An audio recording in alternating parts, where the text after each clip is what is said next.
good friend, Honorable Ndindi Nyoro, if we reduce these 7 shillings, already we have some contractors who are undertaking the project in the constituencies. What will happen to those projects? Will those projects stop or stall? Because you have told us that this project can be done by domestically funded sector, but even those domestically funded sector, we have already some commitment to the contractors. What will happen to the currently committed project? Will they continue or they will be stored for maybe to be funded in the future? Thank you, Chairman. Yes, Ndindi, you can respond. Let me start with my sister, Honorable Ruth. I agree with you 100%, Honorable Ruth, and thank you very much for those kind words. They are very scarce nowadays from people like you and my colleagues. So when I hear one, it's an outlier. Honorable Ndindi. What do you mean? The political space has been taken over by opposition. Those united opposition, where you belong. So what do you mean? Are you not part of that team that is very vicious? What I mean, Chair, is that when I'm doing these kind of things, I am happy Kenyans are very encouraging. I'm receiving very many messages of encouragement, but to hear some from my colleagues are very rare. And that's why I want to recognize Honorable Ruth for that. And also other members who have commended me privately, like Honorable Naisura.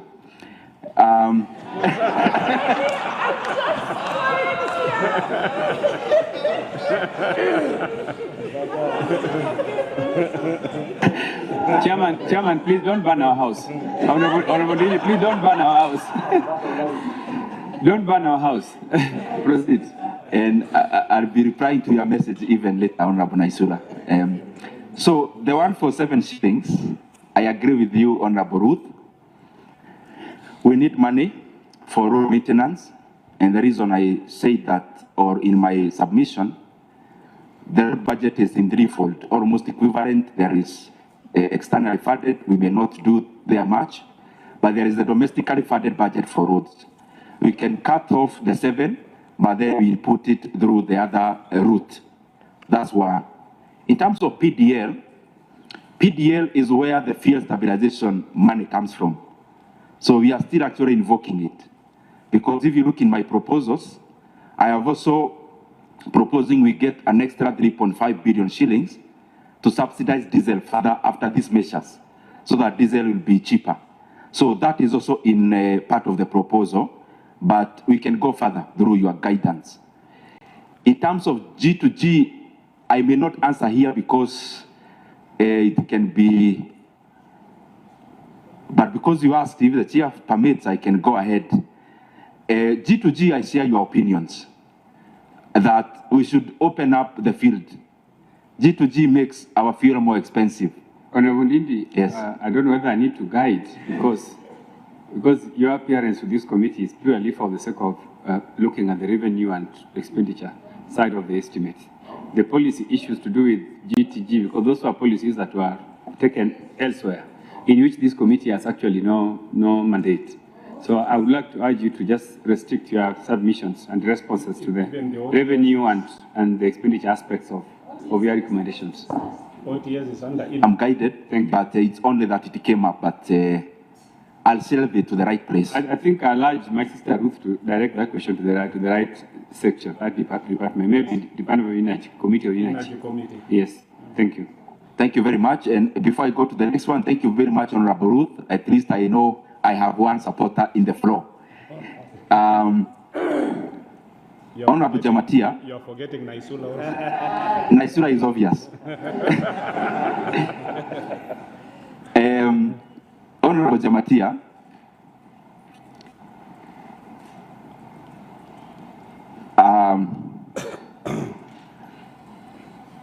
The solution that you are giving is surprising.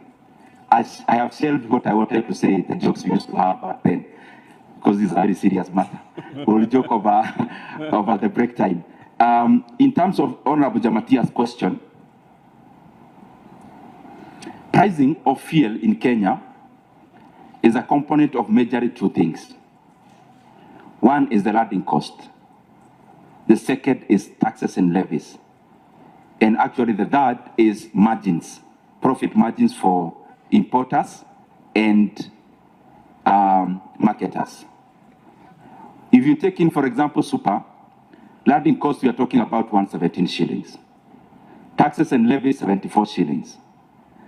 Margins is around 17 shillings. The other ones are small levies. Now, in a non-oil producing country, you can deal with two things. Some are talking about one is static. It's not. You can deal with the landing cost if you are a non-oil producing country. And you can deal with the landing cost based on where are you sourcing the oil and which model are you using to source the oil. That is why if you look at the landing cost of the Kenyan fuel, it is higher than the other regional economies. So that's one. Because the way we are sourcing it makes our landing cost more expensive. The second thing is taxes and levies. Yes, point of order by Honorable Jamatia. We are Honorable Ndindi. We are here because of disruption caused by the war. And one of the biggest hindrance is insurance. So that is why, even if you want to deal with the landing, that one I'm okay. But the insurance on the shipping and the ship itself is what has caused this problem. So we are looking at, and look at the distance, and look at the situation that comes with it. So that we will look at the solution by not only looking at what we have, but also the worldview. For that clarification, what I meant, Honorable, is that there is a lot we can do in terms of landing cost, sourcing cheaply. There is a lot we can do in terms of taxes and levies, and there is also definitely something we can do about lowering the margins of the people involved. However, on the insurance and disruption is already embedded in the current oil prices globally. It is already internalized. The reason why the barrel of oil has moved from $60 per barrel to closer to $100 per barrel is because of internalizing those disruptions and costs associated. That maybe ship somewhere may have to travel for a longer distance. That's already embedded. And that's why the prices of oil are higher. So these are not extra costs over and above the global oil prices. They are already embedded in the current oil prices as we see them. Honorable Aseka talked about levies in terms of electricity. I actually hope that was a joke, but what happens, Honorable Aseka, because you are my friend, there are shares you bought for Equity Bank when I was chairman of budget. You are never called when Equity Bank is increasing our interest rates for the loans we take. That is the nature of our stock market here in Kenya. That minority shareholders, you are spectators. I am neither a director nor nothing. And also I call upon all of us here as members of parliament, let's love our country. Instead of making money and hiding it in Dubai and other havens, let us invest in companies here in Kenya without hiding our identities and the nominee accounts. And I read that talk. We inspire our capital markets by showing Kenyans that we have faith in our country. We may not have faith in the government, but we cannot lose faith in our country. Chair. Our Chair Emeritus, you support the VAT on electricity. You support electricity on levies, April levies. You support forex levies. You support delivery levies, inflation levies on electricity, but you don't support those levies on oil. Declare your interest. Okay. Chairman, Honorable Ndindi, let me say something. Maybe just to reframe this question the way I understood it. I believe and I'm persuaded that the reason why you are here is to look for solutions so that Kenyans can lower their cost of living. That is one. You want Kenyans to have affordable fuel. So would you want Kenyans, would you not want Kenyans to also have affordable electricity?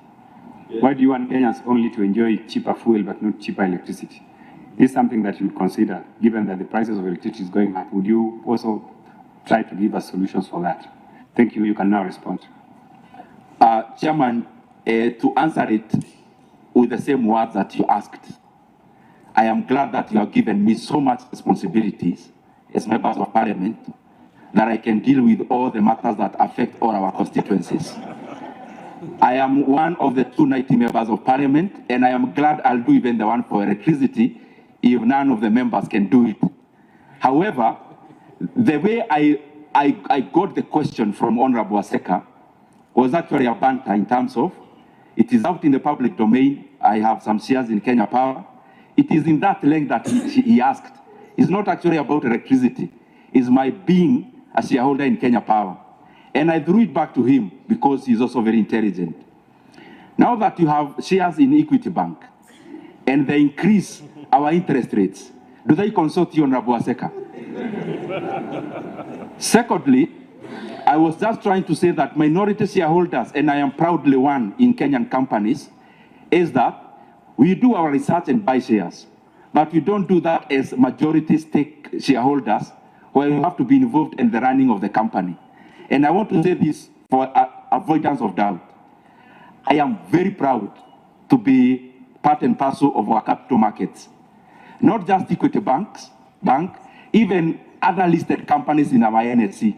So that all of us as leaders should know that our economy needs whatever small resources that we have.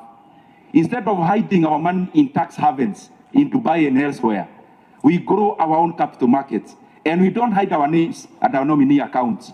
We actually buy through our names. I am proudly so. However, on the part of electricity, I think just like any other Kenyan and as a legislature, it makes all the sense. However, Chairman, just 1 minute.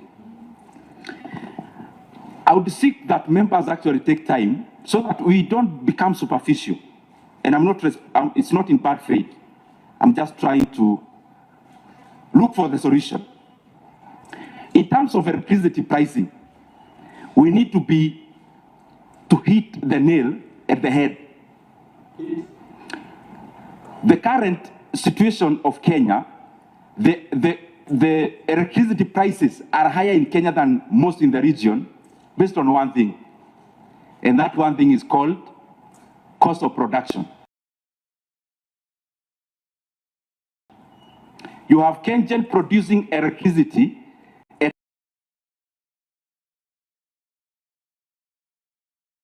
a third of what some of the IPPs are paid. IPPs are independent power producers. And as you all know here, these are politically connected individuals who own these companies.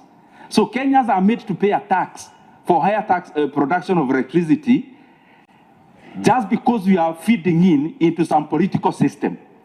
So if you look at the segmentation of what we end up paying, after Kenya Power collects the money, the profit margin of the not the profit margin,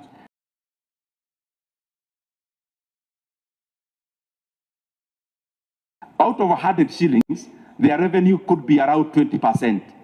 Most of the money goes to producers. If we actually need to handle